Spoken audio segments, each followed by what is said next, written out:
Hello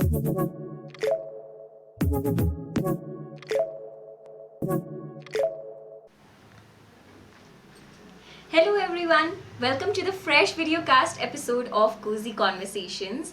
So in today's episode, I'd like to start with a small story. So last year, this time, things were really different and my brother had taken me to a play. So the play was called The Bucket List. And after I saw that play, I came out as a very different person because that play somehow inspired me to create my own bucket list, to have my own dreams, to have my own aspirations. And thanks to God, like today I'm doing this video cast. And I'm so happy to invite the same playwriter who had written the play, The Bucket List, to our episode. So welcome to our episode, Archana ma'am. Hi. So thank you for coming. Thank you for inviting me. So, in order to introduce Archana ma'am, she is a wonderful playwriter and she's done many web series. So, I'll make sure that I link the web series that she has done, Char Baj Gaye, and Me Too, in the description box below so that you guys can go and check it out. I'll also make sure that she has made a stand-up comedy videos playing the role of Vaijanti. That's like really hilarious. So, I'll make sure that I also link that in the description box below so that you can go and check out Archana ma'am's work. And alongside that, Archana ma'am has like managed her life really well. She's a nice family, but yet she has managed to take out time for herself and do things for herself. So I thought that it would be really fun to have a conversation with her and then come to know like how did she start dreaming, like how did you start, like what was the process of becoming a writer to you, like how did you start dreaming of becoming a writer? See, it all starts from the time you're a little child. So this to all the young mothers. When a child is of 4, 5, 6, of an impressionable age, those are the formative years of your life where you need to teach them to dream. So, and try and understand, try and identify that one little talent they have, which makes them different, which makes them stand apart from others. So I was a very submissive kid. I was very quiet, a very submissive kid, a very average student. But then, my parents noticed that I always got the highest marks in essay writing. I was very good with writing little poetries, like little poems. They couldn't be called poetry now, but of course, little poems. And when I would be upset or very happy, I would write these 4-liners. And my parents, they were very progressive for that time. Like 45, 50 years ago, parents did not actually bother to see what their children's hobbies were or whatever. So they sent us to the best schools and then they made sure they would read out those poems very proudly on our dining table for days on end. My father would read it out very proudly. So that actually, that little spark, that little dream was aroused in that little nervous heart of mine. So that's how it started, I would say. Okay, so like in your case, like as a kid, there was a talent within you which your parents noticed. I think that is very important to notice your child's talent. In my case also, I think it was when I started doing, so from my professional work, so I work at My Emotions Matter, so I started doing my video casts there. And when I used to interview people, I used to realize that I'm enjoying this so much. I'm getting to meet new people, I'm getting to talk to them, and that is how I realized that okay, this is something that I want to do, and that is how I took a step forward. So realizing the talent that you have is very important in order to know what your dreams are or what your aspirations are. You're very lucky if you enjoy what you do as a profession. I think that's being really lucky. Not many people could say that. That's very true. So in your case, like just now we were having a conversation where you said that you've been married for 34 years now. Yeah. And like I'm a person who gets very intimidated. So like I am a little ambitious. I'll be very honest. I'm ambitious, but what intimidates me is that I don't think I'll ever be able to manage the burden that comes along with a relationship, because I get very intimidated, like how am I supposed to balance a relationship and my career together? It makes me go like, I cannot do it. So like what is a tip or an advice that you would like to give to people like us, who find it like extremely intimidating to balance a relationship and a career together? See, as women we are very lucky. I am not a feminist. I believe in hierarchy in a family. I believe the man is the boss. So it might not sound too good to a young girl like you. But anyway, so what happens is we as children were taught, we have this capacity to multitask, the strength to multitask. So men have their own strengths and the shortcomings, and women have their own. So we as women can multitask. I sometimes feel like an octopus and behave like one, you know. So I'm doing so many things all at once. So that only a woman can do. So I think, you know, when we learn to use, we use just these two hands. When there are these 6 hidden hands. When we learn to use all 8 of them, there's so much we can do. And it's very important to balance your work with your home. See, it might sound old school, but I do believe, for me the biggest compliment still is that I'm a great housewife, I'm a great mom, I'm a great wife. So I take pride in being a great wife, a great mother. So, and then the most important thing is time management. So I learned this. I have been writing my to-do list forever.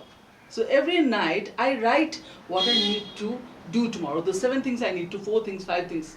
So that is how I have managed life, and it's been perfect. I think it's wonderful. It's been great. Not so difficult actually. So I think this is so interesting to hear. So, you know, time management is everything, and I think I would also like to appreciate all the women out there for the ability to multitask, because I see that women really have the ability to multitask. So one question that I'd like to pose you is that you have children who are grown ups now. Yeah. So it might be a little They are easier the for one you. looking after me. So it might be a little easier for you, but there used to be a time when they were young, when they were like little kids. At that point of time, where you also like writing and where you also like taking part towards your aspirations. Yeah, when my children were tiny, so were my dreams. I had tiny dreams. At that point, you know, when I was in school, I was always writing. So suppose my school was representing a debate, somebody was representing my school for a debate competition. I would always be with the team, helping them to write. But I was so intimidated being on stage. Nobody will believe that now. But I used to get so, I would get butterflies, all button-kneed. I would not be able to manage being on stage. So that was one little dream I always nurtured in my heart. Will I ever be able to stand on stage? So then when I came to Kathmandu, Kathmandu is my city of joy. It's given me all my dreams have been fulfilled by Kathmandu. So when I came to Kathmandu, very early, you know, people identified a little talent that I had. They knew I could write. So what happened was I started writing for people's functions, anniversaries. I used to love to organize parties. So I started doing these little things and started getting noticed. But I would always make sure I did my bit. I never worked outside home. Even today, 11 plays down. I've done so much by God's grace, but I like to work from home. Home is my place of comfort. You know, that's my comfort zone. I like to work from home. Even now, when I do my plays, all my practices happen at home. So I would work from home. So when my kids were growing up, I would either be doing all of that when they were off to school, or I'm an owl. I like to work at night. I can be up all night. So I would be working all night, you know, not all night, but of course till late in the morning. Late in the night I would work till early in the morning. And see, when you really want to do something, there's no stopping you. So I think like where there is a will, there is a way. So if you really want to do something, you'll find a way out. And I'm like so inspired by the fact that you actually managed to take care of your kids while also working, and you had to make certain compromises to, you know, your comfort, because working late until night, it can be like really stressing, especially to a mother, because she has to take care of her kids, and then tomorrow next day you have to wake up, you have to make tiffin for your kids and then send them to school. But then you did that because you really wanted to do It's because of the something. passion. If you really want to do something, there can be no stopping you. And if you don't, you can have hundreds of excuses. So if you really want to do something, there's just one thing that you want to do it. And if you do not want to, you'll have hundreds of excuses why you could not do it. So it's your choice whether you want to choose work or excuses. It's completely, it Your also choice. completely depends on your passion. So when I watched your play, The Bucket List, like one thing that I did was I came back home and I made a bucket list of my own. I made a list of things that I always wanted to do. So in your case, do you also believe in a bucket list, and have you also made a bucket list of your own? Yes, of course. Yes, of course. That's why I could write that play, Bucket List. I so believe in having a bucket list. I think that's the most important thing you need to do. A bucket list, a list of things which I must do before I die. So this I made, I think 13, 14 years ago. That was a very, and you know, you normally rise very high when you're at ground zero. So it was one of those days when my sons were away at boarding school. I was really feeling depressed because I could not do things normally ladies of my age enjoy doing, playing cards, gossiping, having kitties. I do all of that, but I cannot live my life just doing that. And I had been doing a lot of plays and parties and everything else for other people, either for the community or for people's functions and all that. So I wasn't getting that, that creative satisfaction. I call it a creative orgasm actually. It doesn't sound too nice, but that's what I wanted, a bigger sky. I was feeling claustrophobic. So one of those days when my friends after lunch, they all went off to play cards and I came home feeling depressed, feeling terrible. And that is the day I said I have to do something to give me that feeling of, of making me feel good. That is the day. I'm an impulsive person. Most creative people are. So I just called up a friend, Mansi, and I told her, Mansi, what about if I do a play, professional play? She said, wow. And then, immediately in a spur of a moment, I said, okay, the name of my company is going to be Pink and Grey Unlimited. Dramatic, just like me, And that's when Pink and Grey happened. And then, in 1 month and 14 days, the dream, I just dreamt. And 1 month, 14 days, I staged Asmaan Ke Us Paar. I had to start with zero. Like, I had no idea what I was supposed to do. So what I did was I wrote the play. In 7 days, I did nothing but write the play. And then I didn't have actors. So I looked for people around who would like to act, do something else with their lives. And I found 13 actors and just thought of, okay, she can do this. It was an amazing play. And then the thought was, where will I do it? And how are the tickets going to come? And I had sponsors and all of that. And then who will come and watch it? Who will pay 400 rupees, that was 14 years ago, to watch a play when the tickets for a film were, I think, 170 rupees. But I had to charge that much because there was so much cost involved. And you will not believe, Mahima, I sold all the tickets, and 2 days before the show, I had to switch off my phone because we had no tickets, and the whole city. I'm so thankful to Kathmandu. They love me so much, everybody. So people probably thought it was an Archana Sarda show. It couldn't be too bad. And it was the biggest hit. It gave me the biggest high. And that is the day I said, no, I must have a bucket list. A list of things I must do before I die. And a bucket list need not have big dreams. It can be like, I've always been overweight. So I've always been this sari clad lady. Now, I weaned to wearing suits. I weaned to wearing salwar kameezes, but even that, I always thought, why? How about wearing a western dress? One, I would never get my size in this part of the world. It would be either I would try 5XL and yet I would not be able to get into it. Then I went to America and I saw, oh my God, I could fit into a large or a medium. That is the day I said, okay, now I can strike out one thing from my bucket list.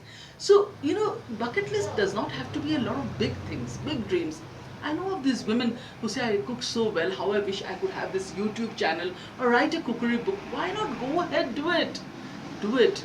You dream for yourself. People do not fulfill their dreams or do not have a bucket list because of a silly thing. What will other people say? I mean, you can dream for yourself. You can live for yourself. So I think it's very, very important to have a bucket list. You may have tiny dreams people would scoff at, think silly, but it's your life. Live it the way you want to live. So that's how I live life, and I'm enjoying it. I'm loving it. There are at least 19 things I need to do before I RIP.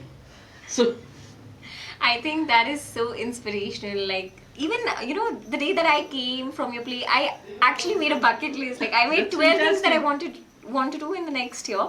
And so the other question that I have is, so I had watched this web series. It was an Indian web series where, one of the characters was hilarious. He was very funny. But this character had some problem in his life, and when he went to other people to share about his problems, somehow people were just not taking his problems seriously. Somehow whenever he went to other people with his problems, other people were like, I have my own problems. Other people were, giving their own set of problems to him. So this character talks about, like, when you're humorous, there's a chance that people would not take you or your life or your problems seriously. And in your case as well, I see you as a very humorous person, like, especially after watching the series Vaijayanti, I take you as a very hilarious person. So based on your experiences, have you also experienced something like, okay, because you were hilarious, because you were so easygoing, that people did not take you seriously? Has that ever happened? See, generally in life, this is, I don't consider it a problem. I think people love me because of the fact that I'm so easygoing, fun-loving. But yes, that's not, just that fun-loving, easygoing person is not Archana. Like 50 Shades of Grey, there are 50 Shades of Archana. So I'm the director, I'm the mom, I'm the wife, the great cook. Now, Vaijanti, I wanted to act, it was in my bucket list, so I got a chance. So Vaijanti, the silly South Indian, and now there's this Sakku auntie in Char Baj Gaye, this nitwit of a woman who knows nothing. So there are so many shades to every character, and we need to discover every shade of our personality. So it's fine, yeah, of course, there is a time when people don't take you seriously, and I'm a motivational speaker. So they've seen that very intense side of me as well. Intense, intelligent side of me as well. So it's okay. Sometimes you can't live life thinking what others are going to think about you. I think, most of the people just do not live life because we are only worried about what others are going to think about you. So in your case, I think you represent a generation like that has had the best of marriages. Yeah. Like in our generation, what happens is people hook up and then they break up and everything happens like in a flash of time, So your generation like really was able to manage relationships well. So what is one advice that you'd like to give to young people like us so that even we can learn to manage relationship well? And if I can do that, maybe I'll get into a relationship also. You must. The thing is that all the girls should read Men Are From Mars and Women Are From Venus.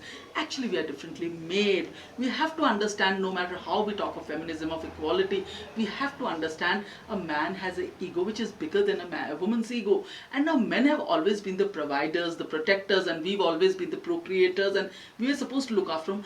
All of a sudden you want things to change. Eve has walked 1,000 steps. Adam hasn't managed even 5. So it's very important that you understand that you do not ruffle his feathers. Just do not mess with his ego.